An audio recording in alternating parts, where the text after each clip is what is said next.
April 24th, 1915, Constantinople. Police sweep through Armenian neighborhoods as the sun rises, arresting intellectuals, writers, and community leaders.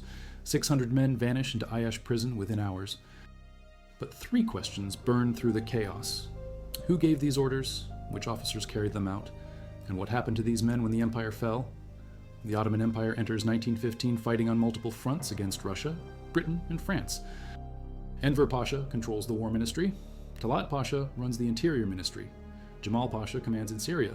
Together, they form the Committee of Union and Progress that rules the crumbling empire. The deportation orders they sign will move over 1 million Armenians from their homes across Anatolia to the Syrian desert. Most never return. May 27, 1915. Interior Minister Talat Pasha signs the temporary law of deportation. The document grants local authorities power to relocate populations deemed threats to state security. Copy number 47 reaches Erzurum province within 3 days. Governor Tahsin Bey receives his instructions on June 2nd. The machinery of removal begins immediately. Lieutenant Colonel Tevfik Bey commands the gendarmerie unit in Sivas province. His orders arrive June 8th via telegraph from Constantinople. The message contains 17 words. All Armenians, except those in government service, to be deported to Urfa and Aleppo immediately. Acknowledge receipt. Tevfik signs the confirmation at 14:30 hours. His signature appears on deportation lists covering 43 villages.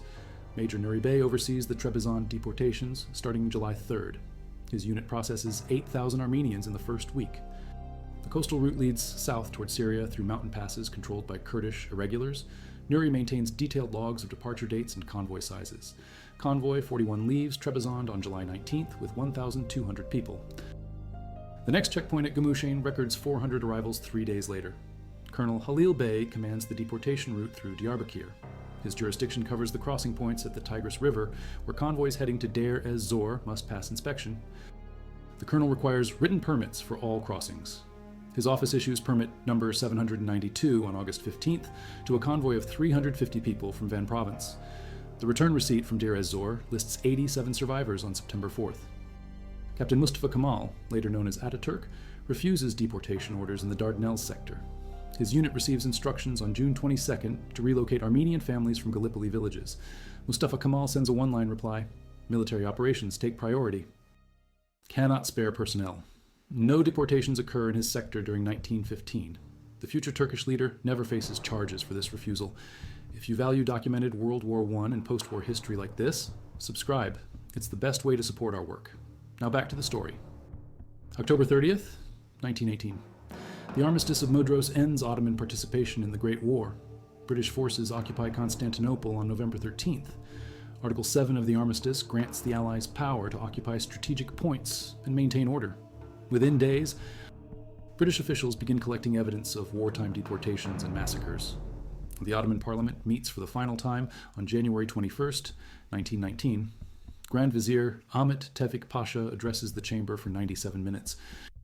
His speech includes 6 references to investigating wartime violations of international law. The parliament dissolves at midnight. Most ministers flee the capital before dawn.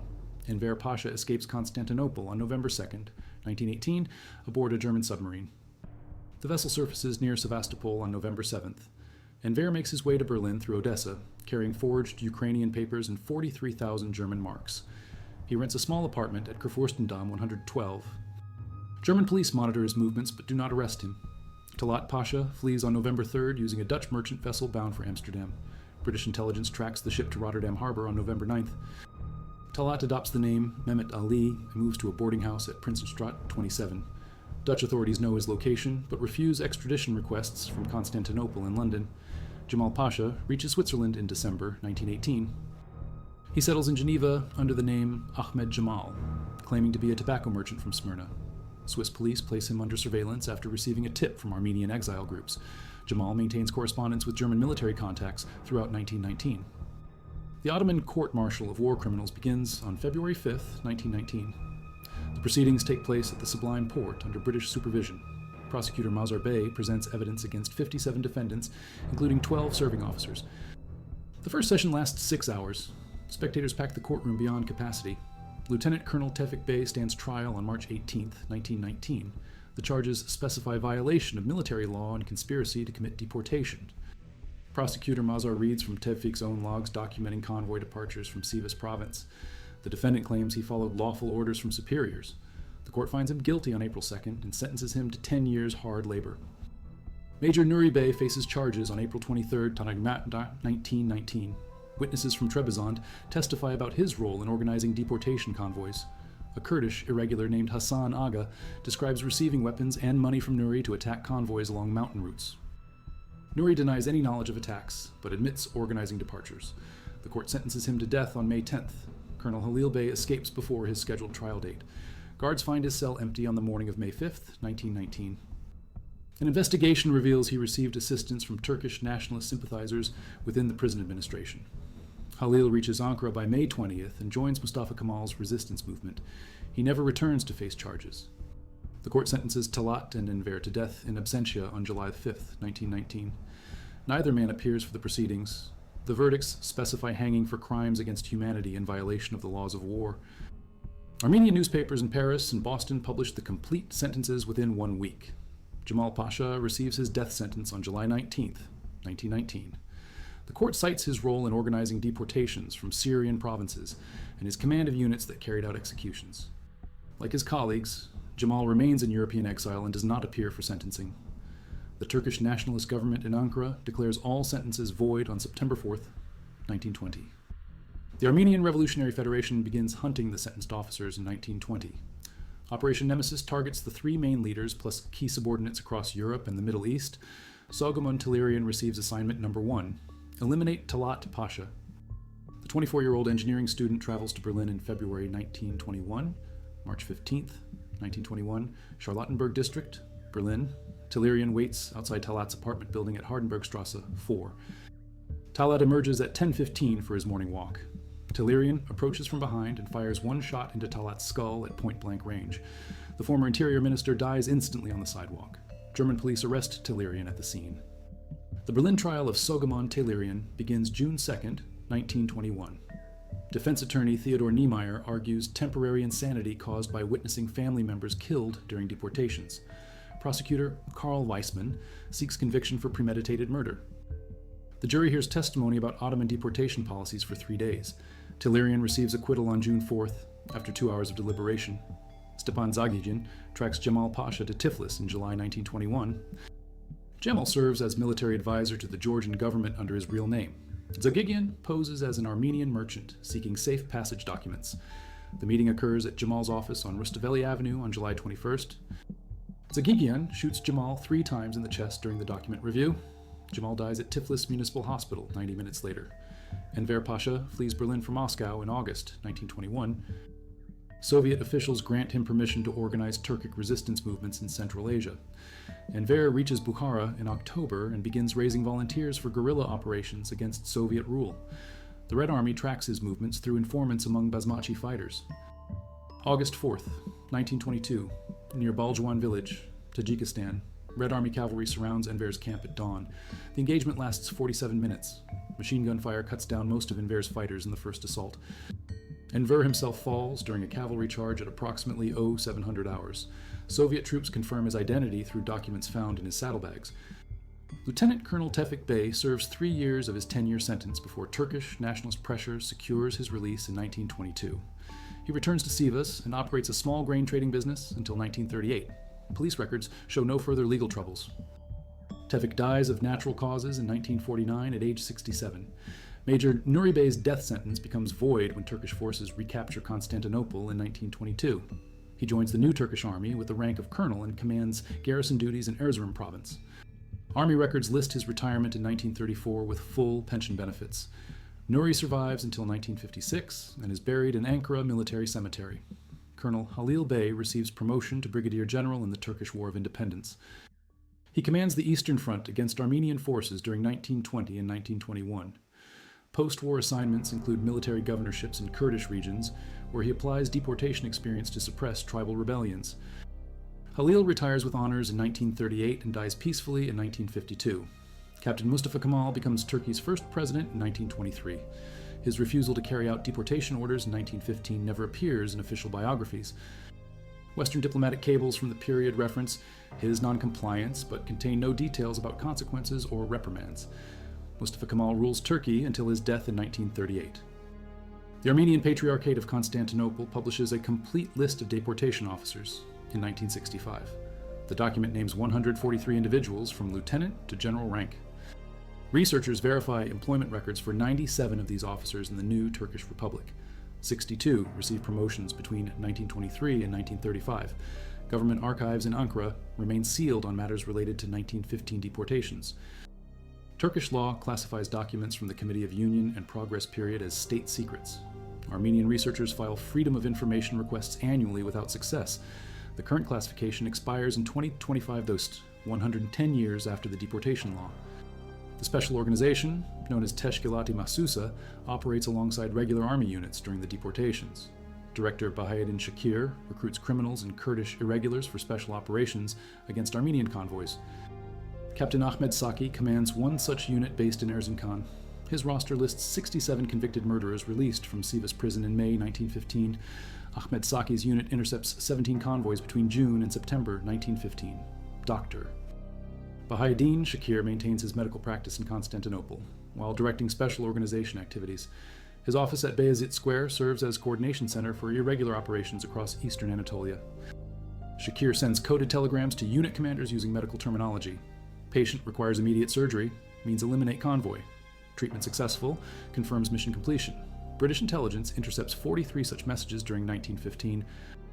Colonel Rustam Bey commands deportation operations in Harput province from his headquarters at the Red Konak building. His jurisdiction includes the notorious Kema Gorge, where thousands of Armenians disappear during river crossings. Rustam maintains a guest register for visiting officials who inspect deportation routes. Interior Minister Talat Pasha signs the book on August 7, 1915. German Consul Oscar Heiser visits on September 12th and records his observations in diplomatic cables. Lieutenant Faik Bey operates the deportation station at Kangal, a critical junction point where convoys from multiple provinces converge before continuing toward Syria. His daily reports to Sivas headquarters document convoy arrivals, departures, and population counts. Report number 207, dated October 3rd, 1915, lists 13 convoys totaling 8,400 people passing through Kangal in September. The corresponding departure logs show 5,100 continuing south. Major Celal Bey governs Konya province and receives deportation orders on June 20th, or 1915. Unlike his colleagues, Celal refuses to implement the directives and cables Constantinople cannot comply with deportation order. Armenians pose no security threat in my province. Talat Pasha responds with dismissal orders on July 2nd. Celal's replacement, Major Rashid Bey, begins deportations within 24 hours of assuming command. The Trabzon deportations require specialized coordination due to the coastal geography. Colonel Nail Bey develops the maritime deportation system using requisitioned fishing vessels and commercial steamers. The first ship departs Trabzon harbor on July 14th, 1915, carrying 600 Armenians toward Samsun. Only 2 vessels complete the planned route to Syrian ports. The remaining ships discharge passengers at isolated beaches along the Black Sea coast. Captain Shakir Bey commands the deportation escort unit covering the Malatya to Aleppo route. His gendarmerie company consists of 97 men tasked with guarding convoys across 450 kilometers of desert terrain. Shakir's unit reports regular attacks by Kurdish and Arab raiders who strip convoys of remaining possessions. Official escort reports consistently blame deaths on disease, exhaustion, and brigand attacks rather than deliberate killings. The post-war investigations reveal extensive documentation of deportation operations. British forces discover the Interior Ministry archives in a basement beneath the Sublime Port building. The cache contains over 12,000 documents, including deportation orders, convoy manifests, and casualty reports. Major James Morgan leads the British evidence collection team and catalogues material for use in war crimes trials. Dr. Bahaeddin Shakir flees to Berlin in November 1918, using a false Austrian passport. He establishes a medical practice in the Schöneberg district and treats Turkish exile patients under the name Dr. Ibrahim Kemal. Armenian surveillance teams locate Shakir's practice in March 1921. Aram Yerganian poses as a patient seeking treatment for chronic headaches and schedules an appointment for April 17th. April 17th, 1921, Schöneberg's near Berlin. Yerganian enters Shakir's clinic at 15:30 hours for his scheduled appointment. The consultation room contains medical charts, prescription pads, and a single wooden desk. Yerganian produces a pistol during the examination and fires 3 shots into Shakir's chest. The doctor collapses behind his desk and dies within minutes. Yerganian escapes through the rear exit and disappears into the Berlin subway system. Colonel Rustem Bey attempts to flee through Romania in December 1918, but Hungarian border guards arrest him at the Arid crossing. Extradition papers from Constantinople reach Budapest on January 8th, Forders 1919. Rustem spends 4 months in Margit Ring prison while lawyers contest the extradition order. Hungarian courts approve the transfer on May 3rd, and Rustem returns to Constantinople under British guard. The Constantinople trial of Colonel Rustem begins on July 14th, 1919. Witnesses describe mass drownings at Kema Gorge and systematic executions along deportation routes. Armenian survivor Krikor Bogosian testifies about watching his family pushed into the Euphrates River by Rustem's guards. The colonel's defense attorney argues that military necessity justified harsh measures during wartime. The court sentences Rustem to death by hanging on August 29th. Lieutenant Faik Bey evades capture by joining Kurdish tribal forces in the Dersim Mountains. British patrols search for him throughout 1919 and 1920 without success. Turkish nationalist agents make contact with Faik in December 1920 and arrange safe passage to Ankara. He receives a new identity as Captain Osman Kamal and serves in the eastern campaigns against Armenian forces. Captain Ahmed Saki's criminal recruits scatter across Anatolia when the special organization dissolves in October 1918. Most return to banditry in their home regions. Ahmed Saki himself reaches the Georgian border in November and requests asylum from British forces at Batumi. The British refuse his application due to war crimes evidence and deport him to Constantinople in January 1919. He faces trial alongside other special organization commanders.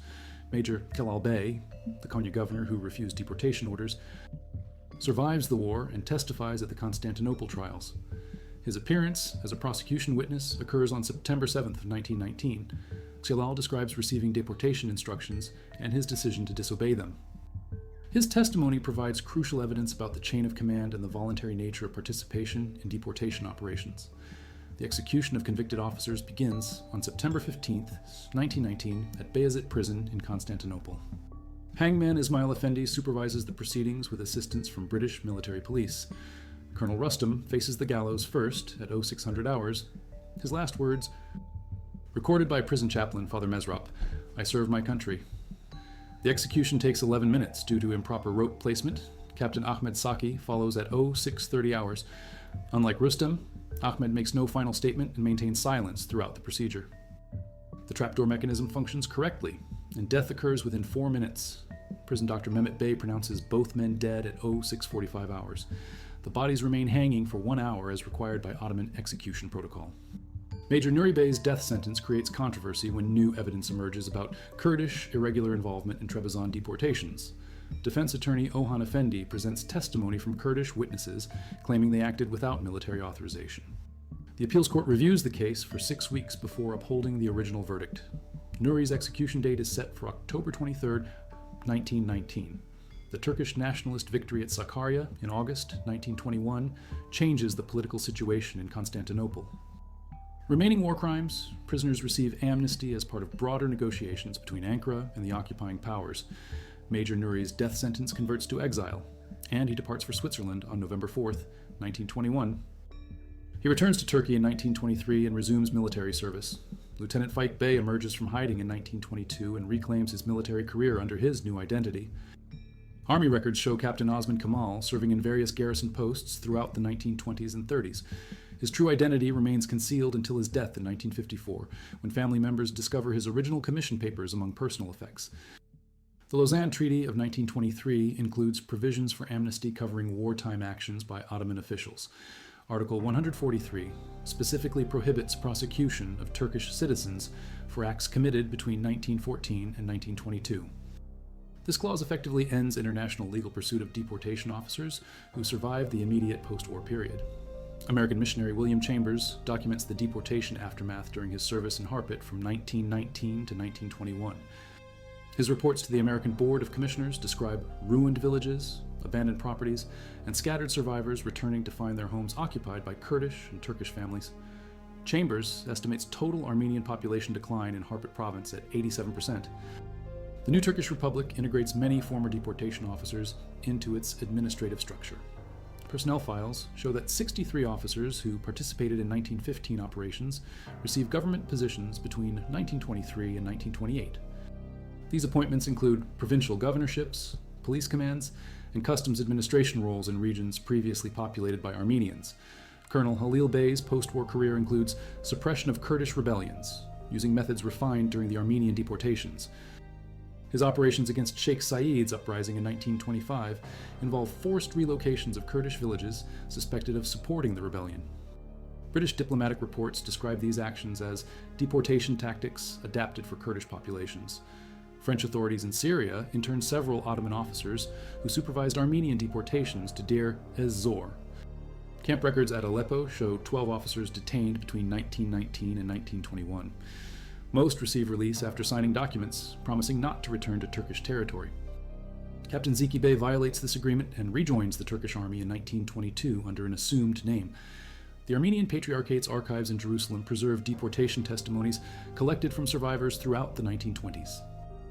These documents name specific officers and describe their actions during convoy formations, route selections, and guard assignments. Survivor Yegishe Mardikian identifies Lieutenant Colonel Tevfik Bey as personally overseeing the deportation of his family from Sivas on July 8, 1915. German diplomatic files released in 1968 reveal extensive documentation of Ottoman deportation operations. Consul General Johann Mortmann reports regularly to Berlin about the systematic nature of Armenian removals. His cable dated September 24th. 1915I specifically names Colonel Halil Bey as coordinating river crossing points where most deportees disappear permanently. Tevfik Bey's personal diary surfaces at an Istanbul book auction in 2008. The leather-bound volume contains daily entries from May 1915 through August 1916. Page 73 records his reaction to receiving deportation orders. Heavy responsibility. God's will. The diary sells for 12,000 euros to an anonymous collector and vanishes from public access immediately afterward.